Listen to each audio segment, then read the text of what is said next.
There was a time when I was studying to become Jewish. I was going to convert to Judaism, and I had stopped eating pork, and I was practicing kosher. And I remember one time somebody cooked something with pepperoni, and I wanted it, so I ate it, and then I felt incredible guilt. Why? Because Hmm. I had accepted the conclusion that eating pepperoni was wrong. So then I became guilty.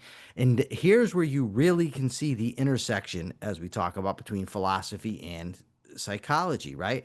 Because psychology cannot tell you what values that you should adopt.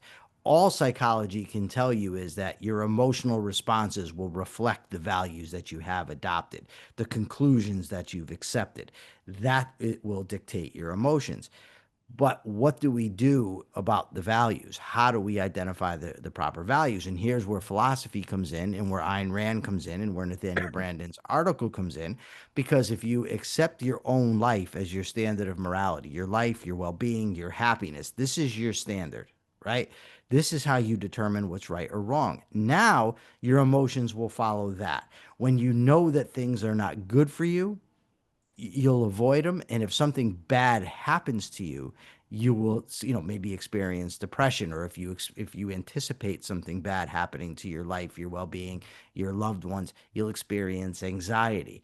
But the key is to adopt the proper values, the life-serving values that we need, and then the proper emotional responses will follow. But it's always the thinking that matters. You can never just take emotions for granted, because even a mind that has done the work to integrate a proper morality, we still might have vestiges of an old morality that we haven't fully let go of yet. And so you might get a knee-jerk emotional response to something, and you can't just take that for granted as accurate. You have to assess and think about your course of conduct, about what's occurring.